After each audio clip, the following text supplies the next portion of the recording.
people and life experience. The popcorn trail to Luigi Mangione is pretty robust. When you get into terrorism, his intent, his reason why, all becomes relevant. He wanted to get caught, and I think that he thinks he can beat the system. Jury nullification is legal. Charges of murder, terrorism, weapons offences, stalking and forgery. State charges and federal charges. It's the indictment sheet from hell. The defendant, if convicted, facing either the death penalty or life in prison with no chance of parole. But 26-year-old Ivy League graduate and man of money, Luigi Mangione, who, at the time of this recording, was holed up in a Brooklyn jail awaiting trial for the murder of the former United Healthcare CEO Brian Thompson, is entitled, like every criminal suspect, to a presumption of innocence. And since the suspect was all the way over in Honolulu, or somewhere, on the 4th of December 2024, the day on which Mr. Thompson succumbed to the gunshot wounds to his leg and back that he sustained as he walked early that morning along a New York street, the feds have got the wrong guy, right? Do subscribe, give the video a like, drop a comment and donate. Hit the thanks button below, I'll appreciate you. Now come on, the guy shown in the Crime Stoppers photos isn't the guy shown in this photo, namely Luigi Mangione.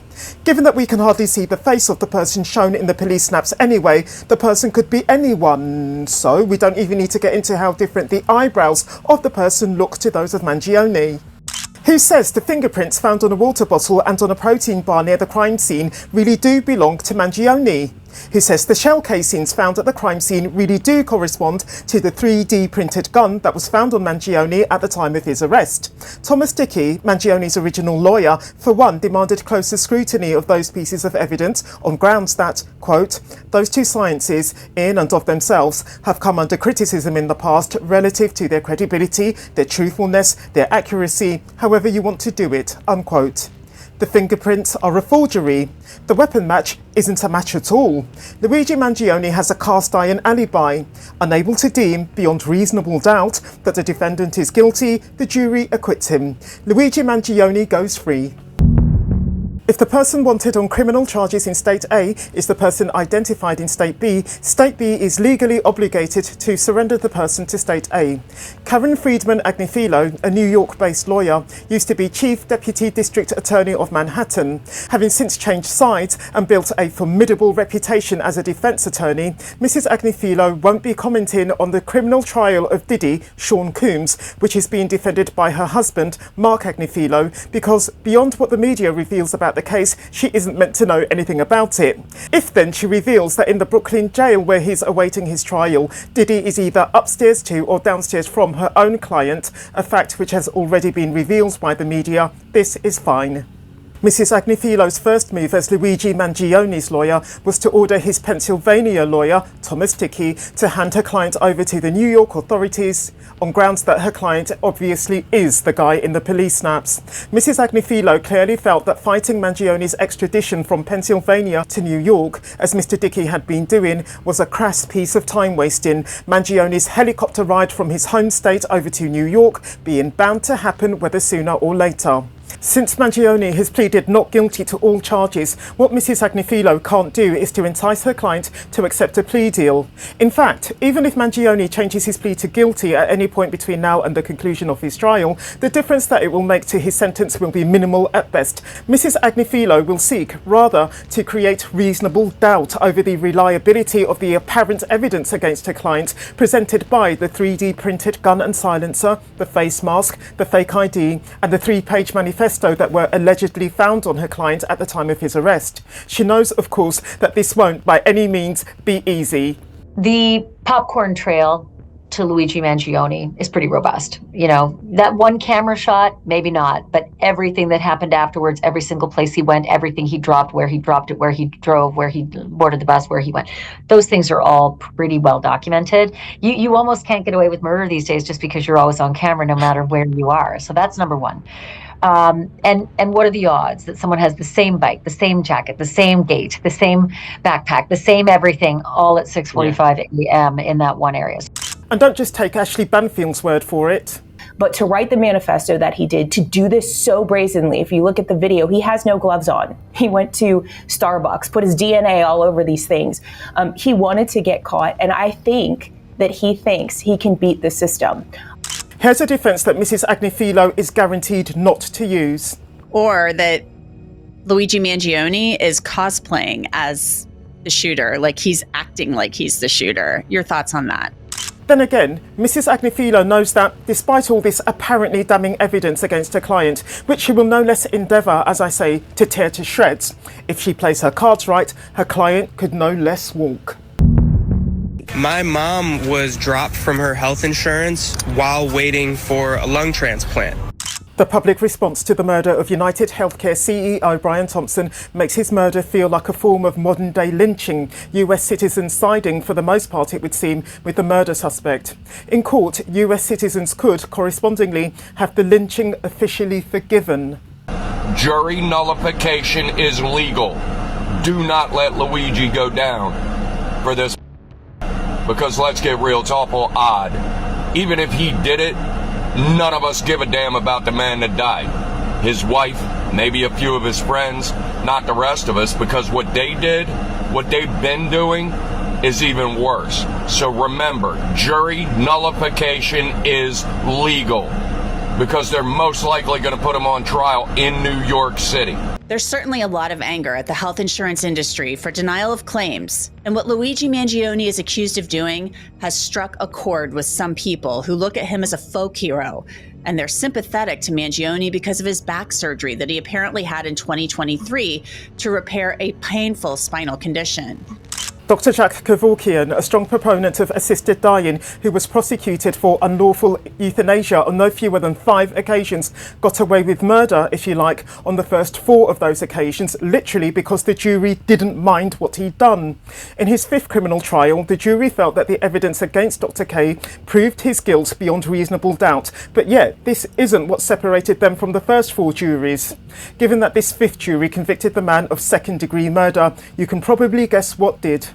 In the 60s and 70s, numerous white people were acquitted by all-white juries of criminal charges against black people because those all-white juries didn't mind what the defendants had done. The LA riots of 1992 were triggered by the acquittal of 4 white police officers by an all-white jury of the vicious beating of Rodney King. White people were dragged out of their cars by black people and beaten up, while white-owned shops and businesses were looted and or burned to the ground. Over here in the UK, the introduction of the new style police truncheons that came into use in the early 90s actually suffered a delay, specifically because they were the type used by the 4 cops who beat the shit out of Rodney King. The enacting of jury nullification, like in the case of Dr. Kevorkian, the case of whites against blacks in the 60s and 70s, and the case of Rodney King, would be a licence, A, for Mr. Mangione to do what he did again, for instance, and B, for others to do the same. That said, Mrs. Agnifilo is on her client's side and wants to get him off.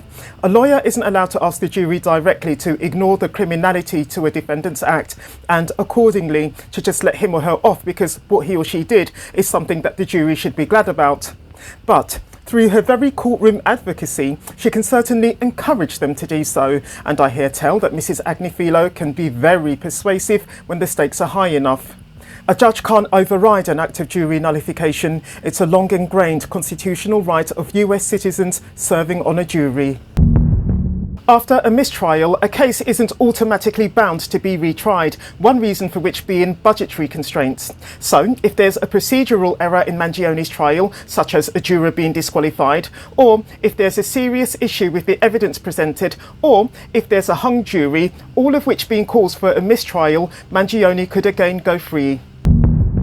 Was Mangione's act caused by an abnormality of mental functioning of his, coming in turn from a recognised medical condition which rendered the man incapable of A, understanding the nature of his act, B, forming a rational judgment, and C, exercising self-control?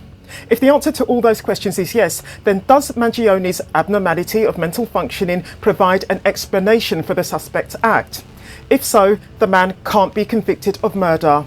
That said, the suspect going on the run, as he did after gunning Mr. Thompson down, shows that he blatantly did understand the nature of his act, and if you need any further reasons why Mrs. Agnifilo is 99.9% likely to shun insanity as a defence for her client. I've heard that there's been rumblings. Perhaps it'll be an insanity defense based on some outbursts that we have seen from Mangione going into court, apparently him trying to speak up in court based on these writings.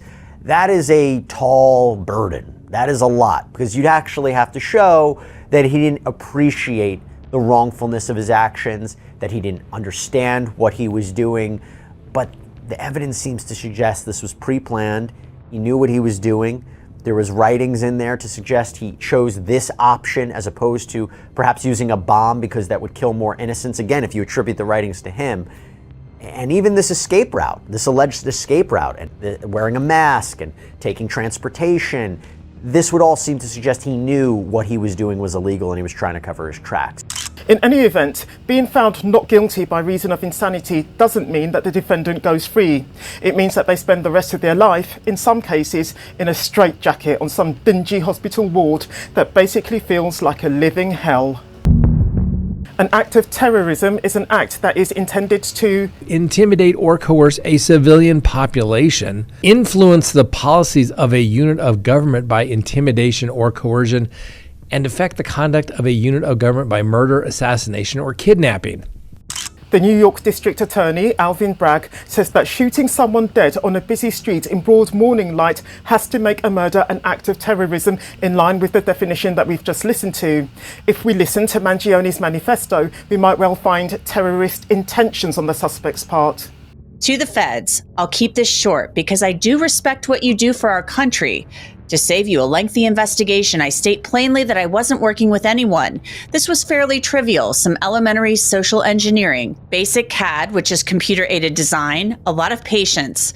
The spiral notebook, if present, has some straggling notes and to-do lists that illuminate the gist of it. It continues later.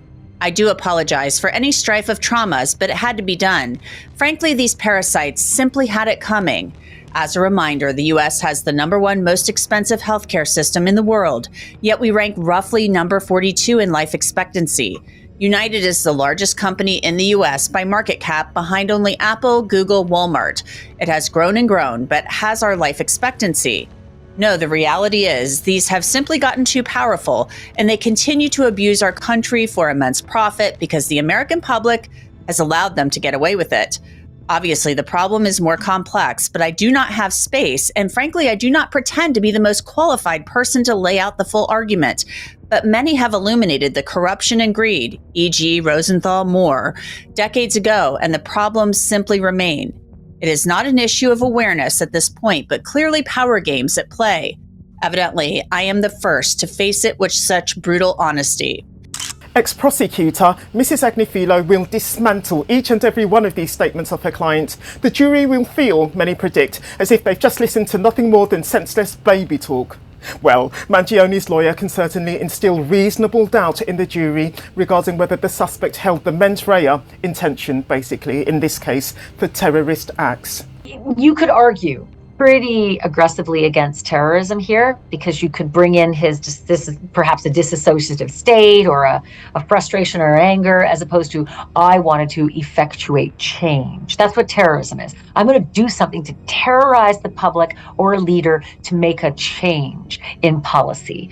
And so he could very well argue, I wanted to punish him for what he'd done to all these people who got their healthcare bills denied, coverage denied. That's not terrorism. Terrorism is, I wanted to kill him so that every other CEO out there would start accepting more coverage and paying out more claims. That's terrorism. New York wants the perpetrator of the murder of Brian Thompson dead, which requires federal charges because state charges of murder don't attract the death penalty. His lawyer will be very, very aggressive in trying to figure out how she can get around this terrorism aspect, because terrorism is what brings him to first-degree murder in New York and first-degree death penalty eligible murder on the federal level. In order to stick, however, the terrorism charge against Mangione will require intense scrutiny, both of the victim and of the health insurance industry itself. How much did Mr. Thompson earn at United Healthcare? How much do the other top executives of the company earn? What percentage of claims per year do they pay out on? How much, on average, do shareholders make per year? In other words, it could feel to the jury that what's on trial isn't the criminal suspect Luigi Mangione, but the health insurance industry. And if I'm prosecuting this case, the last thing I want to talk about is the health insurance industry and Thompson and how much money he's making and how many claims they're denying and all this stuff, because all of a sudden it makes the case about health insurance. I want to keep all that out of the trial, because when you get into terrorism, his intent, his reason why, all becomes irrelevant. So I think it's a strategic mistake. And so under New York law, such a charge can be brought when an alleged crime is intended to intimidate or coerce a civilian population, influence the policies of a unit of government by intimidation or coercion, and affect the conduct of a unit of government by murder, assassination, or kidnapping. Okay. How are they going to prove that? Anyway, a little unusual for New York prosecutors to apply the terrorism charge to a case where they believe the broader target was a specific industry rather than the government or a public at large.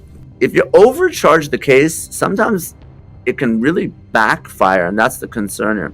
Now, we went through the charges last week in great detail on our live. I guess it was actually 2 weeks ago. But terrorism, no, just go with count 3, second-degree murder, and you'll be good. Then you still got the feds going on. Yeah. Anyway, it is what it is. Overcharged. The people of America, to remind you, are angry with the health insurance industry. My money's on a guilty verdict on all charges except terrorism. Where's yours? If you've enjoyed this video, I recommend you to watch this one next. I'll meet you there. In November 2014, the body of 25-year-old Sumati Ningsi, a domestic worker from Indonesia, was found tied up with ropes and all but decapitated in a luxury apartment in the swanky Wan Chai area of Hong Kong. Sumati's body had been left in a suitcase out on the balcony to rot. In the living room of the same apartment was the body of 29-year-old Seneng Mujiasi. She too was a domestic worker from Indonesia. Her throat had been slashed. When the apartment's tenant, 31-year-old British banker Rurik Jutting, notified the police of the 2 murders that he'd committed, not only did he offer no explanation for his savagery, he showed no remorse of any kind. How did this wealthy expat go from likeable schoolboy to sadistic killer? Now viewer, if I've got you hooked on the story so far, do subscribe, give the video a like, drop a comment when you're ready, and donate. Hit the thanks button below, I'll appreciate you. The older of 2 boys, Jutting grew up in the well-to-do Surrey stockbroker belt. Coming from money, his family owned a listed mansion in Chertsey, which is said to have been the inspiration for Toad Hall in Kenneth Grahame's world-famous work, The Wind in the Willows. The court also heard this morning about some of the items that were found at the crime scene. Things like ropes, a blowtorch, a serrated knife, sex toys, things like that. So lots of chilling details this morning. Jutting seemed at one point to have been of a fiercely competitive nature. Ranking 6th of the thousands of boys who applied to the highly prestigious independent boys' school, Winchester College, left him massively disappointed.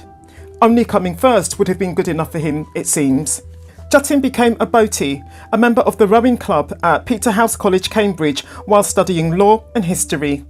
He joined the cross-country club too, and was, for many years, a notably fit and attractive young man who could attract any woman that he wanted.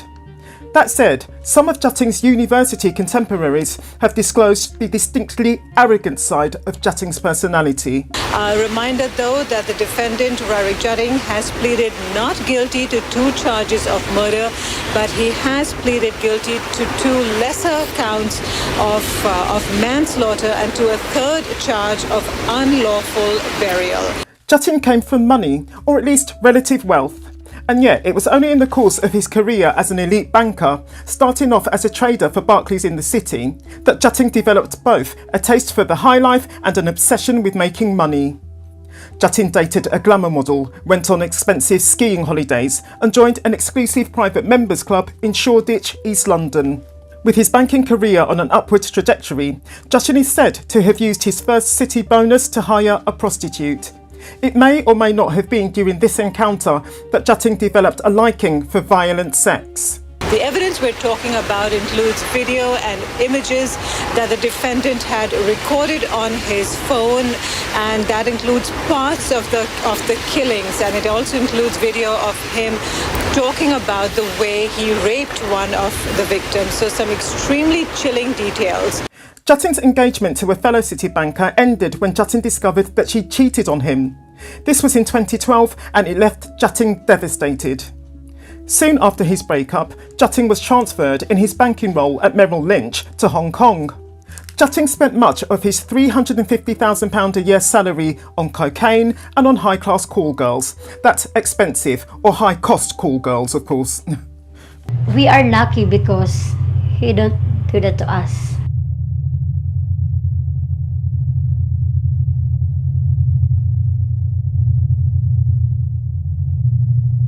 I met Rurik actually really in a bar. I'm a dancer in that bar. I work as a dancer. Foreigner customers, they like to talk to you, sit at our table. They will buy drinks for you. And then after that, if they ask if you're available or if you can come with me, go outside. It's up to you if you're gonna agree. We don't know that we have a friend can kill people. To be exact, usually dressed in scruffy clothes and flip-flops, Jutting would often blow £2,000 a night on drink and drugs.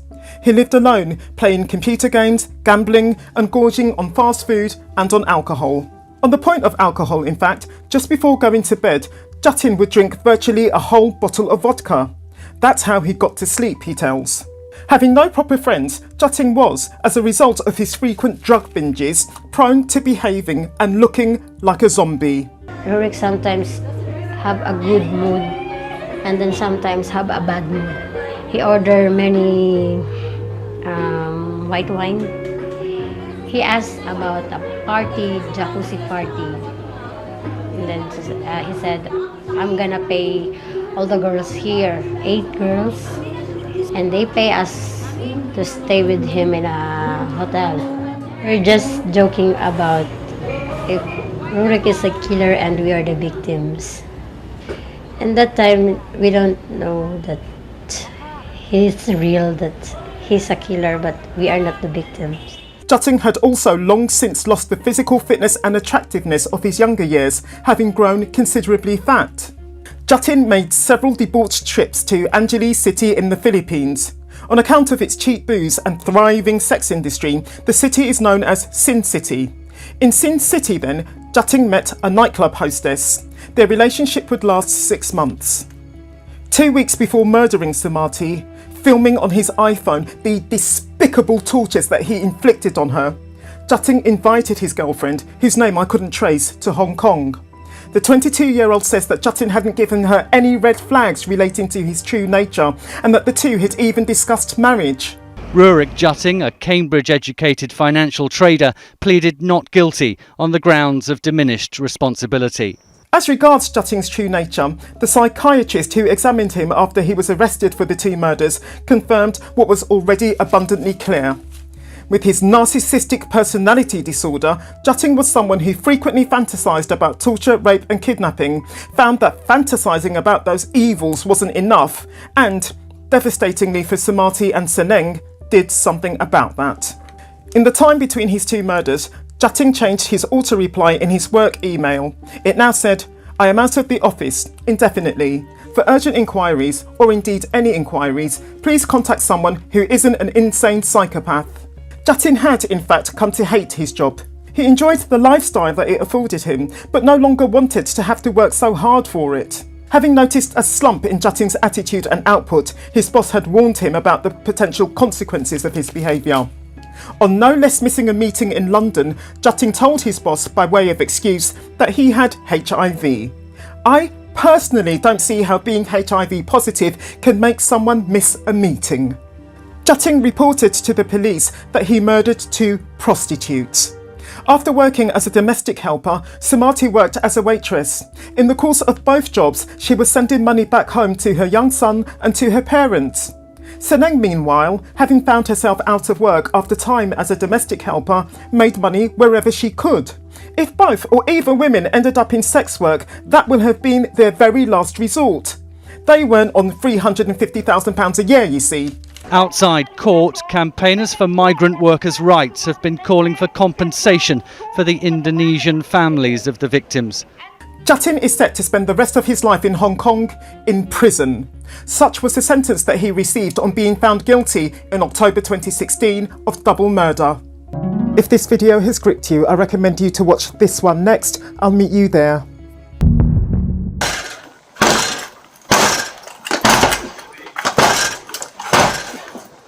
Police!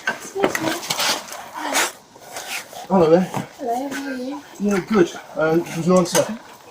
Sorry, what's your name? Sorry, we're asleep. Are you Jemma? Yeah, I am. Okay, Jemma. Just hold your arm a second. Sure, Come on a second. Sorry, can I just... Gemma, do you want to come out? Yeah, sure. Guys, just want to see them. Hand, just so see your hands. Alright, Gemma, at this moment, I'm arresting you on suspicion of murder. Okay, you don't have to say anything, but you may have a defence, do not mention one question, something which you later rely in court. Anything you do say may be given evidence, okay? Once we're in the cuffs. Am I allowed to... I'll go explain everything to you. Okay? Should I get some Yeah, shoes sorry. then? What? If you want to one sec. Inside? Who's inside at the moment? Mother. Your mother? Yeah. Okay. Is it? If you want to... Oh, can someone lift that up? Yeah. Let's step back inside. Is anyone else inside? Just your mum? Yeah.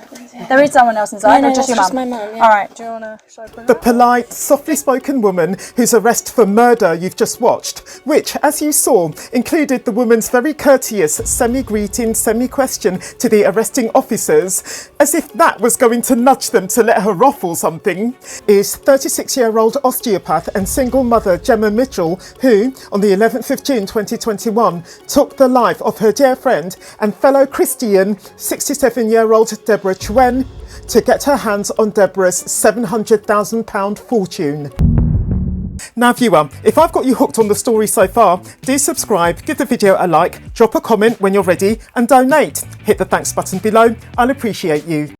Deborah Chuen, whose true name was Mi Chuen Kong, had come all the way over from Malaysia to Wembley, northwest London, 30 years before with her husband. Through property investments, Deborah had built up a considerable level of wealth.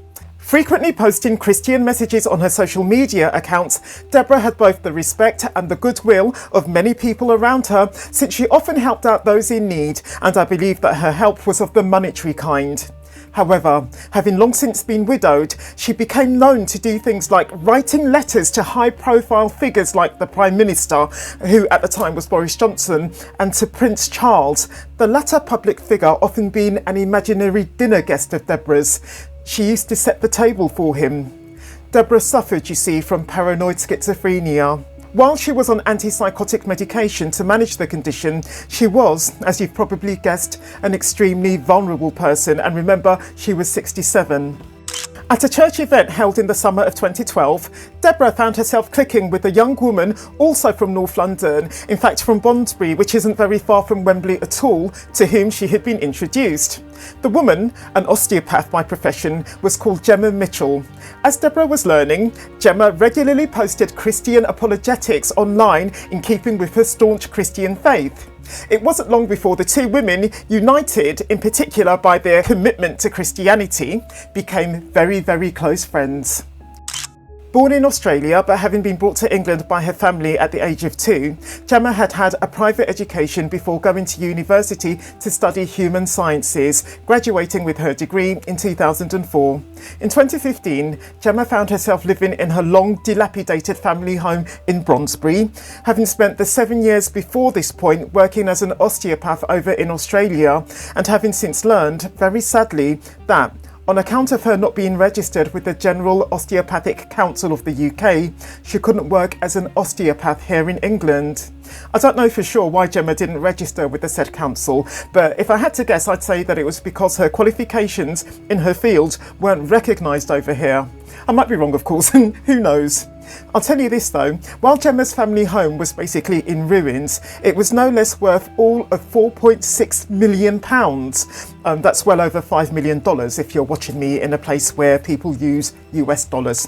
Jemma occupied the converted garage apartment while her mother and sister had the main floor to themselves, and all three women were promptly conned out of the sum of £230,000 by the two rogue contractors that they had engaged to do the place up. The thing is, having apparently promised Jemma a gift of £200,000 for the refurbishment of her home, Deborah subsequently retracted this promise and got to the point where, following prolonged pestering from Jemma, she ordered Jemma to keep away from her until she had sold her home, which, to remind you, was worth well over £4 million, over $5 million, in order to answer her money problems. Selling her home, you see, is what Deborah had advised Jemma to do when she, Deborah that is, retracted her promise of the £200,000. Now, no fewer than 3 days after Deborah basically sent Jemma packing, Deborah's lodger called the police to report Deborah missing. The bloke related that he hadn't seen his landlady since the previous evening, but that her glasses and her phone were still at home.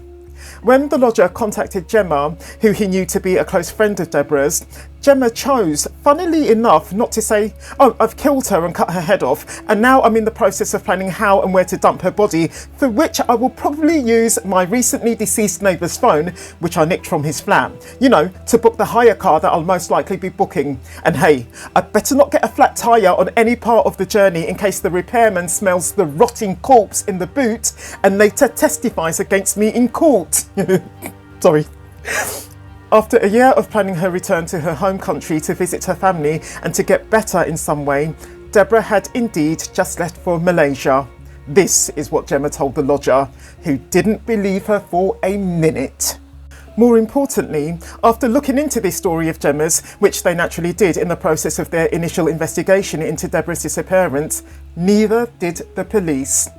Officers rapidly discovered, of course, that no activity had been recorded on Deborah's passport, there'd been no sightings of Deborah leaving her house, none of the local taxi companies had served Deborah on the date of her disappearance, and there had been no non-automatic activity in Deborah's bank accounts.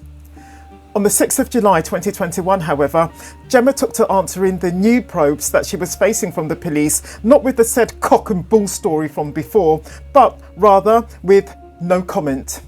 The family who, while out walking their dog on June the 27th in Salcombe, all the way down in Devon, southwest England, some 200 miles away from Wembley, discovered Deborah's body, you understand, hadn't hesitated to report it.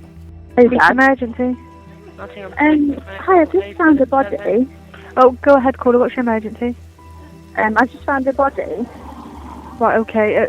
A body, is it? Are they breathing? No, they're dead. They look like they've possibly been there like a few days or something. There's some flies and stuff. Right, okay. Bear with me a second. Let's put this on. What's the road? Yeah, what road are you on? I'm in Salcombe. You're in Salcombe, sorry. Let me have a look. I can populate, hopefully, where you are. So, Bennett Road, are you quite near the harbour? We're up from North Sands Beach. Hang on, which is a clear Google map. Oh, okay, yeah, so I can see North Sands Bay. Road. Bennett Road, yeah, you are on Bennett Road. The body was headless. On this point, police noted in particular, on arriving at the scene, how clean the skin around the victim's neck was. The head had clearly been removed then with precision and skill. Now, you don't get that sort of cut from an amateur, or from the biting and tearing done by animals, say, in case the murder suspect, whoever it would turn out to be, would allege that that is what had caused the victim's death, meaning that the suspect, him or herself, had no case to answer. You get it from a graduate of human sciences who often boasts online, no less, of her skills in human dissection.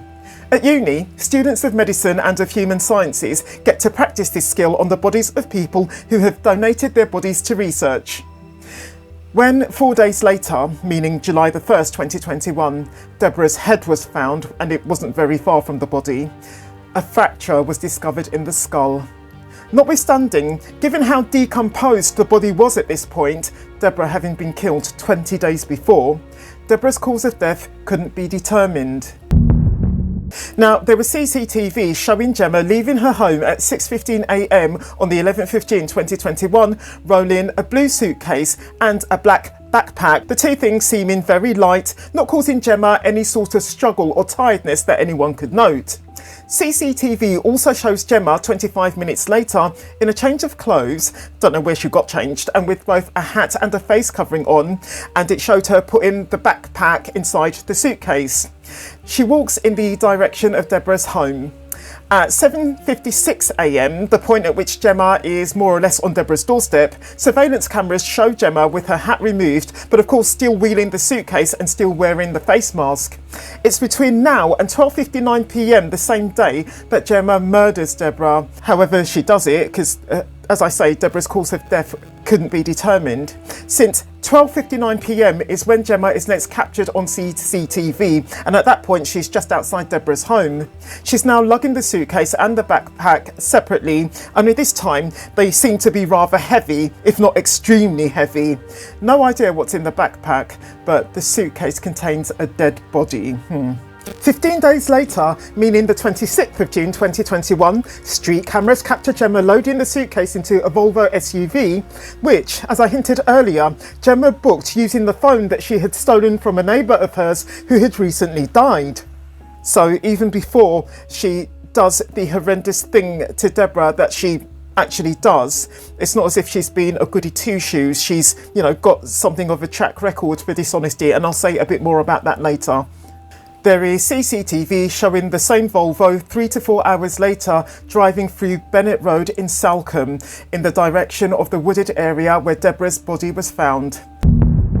I don't think it was inappropriate of me to have laughed at Jemma when I learned that on her way back to London, she got the shits when she had to let a repairman access her car in order to remedy the flat tyre that she had got. The guy did the repair at the service station that Jemma had to stop off at. Lee Garden, the repairman, recounted that Jemma had seemed markedly distracted and confused. In other words, she had the shits. But yet that she had the presence of mind to order him not to open the boot of her car and to leave the flat tyre, which he was changing, with her. What Mr. Garden described as a strange, musty smell coming from the car was, without his realising it, the smell of death itself. In their search of Jemma's home, which they performed shortly after arresting Jemma, police found Deborah's will, which left 95% of her money, whose amount was £700,000, to Jemma, while leaving the remaining 5% to none other than Jemma's mother. And yes, of course the will was a blatant forgery created by Jemma. I'll tell you now that I haven't been able to find out any details of any children that Deborah may have had, or any other relatives that, would have been the ones to have expected to inherit from Deborah at the time of her death. In her police interview following her arrest, Jemma offered none of the courtesy and casualness that she had shown earlier when she opened her door to the police. In the clip that you're about to see, the last time we hear her answer, she actually sounds quite irritated, as if she felt that she was being wronged in some way. Just listen. And they've said that the person driving the Volvo waited in the car all that time with the windows down and the front door open, the passenger door open, when it was literally chucking it down with rain and it was windy. Why is that, Jemma? No comment. The car stank, didn't it, Jemma? No comment. Stunk of a dead person. No comment. Stunk of Deborah's decomposing body.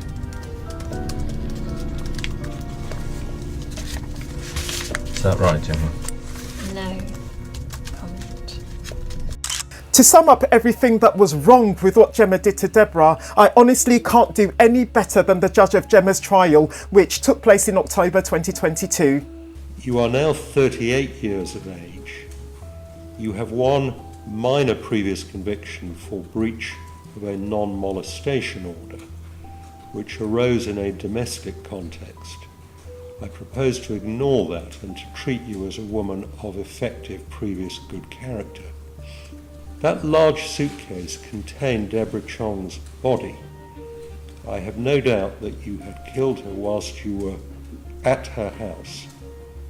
And, absent any explanation from you, given that you went no comment throughout your police interviews and did not go into the witness box, I am driven to the conclusion that you went to her house that morning with that intention in mind. As to aggravating features, there are the following. Firstly, the amount of planning and premeditation that went into this offence, although it is right to acknowledge that this is bound to be an invariable feature of a killing done for gain, and I must avoid double counting in that regard. Secondly, there is the issue of Deborah's mental and physical vulnerability, to which I have already referred, and of which you were very well aware. Thirdly, there is the chilling aspect of what you did to and with her body after you had killed her.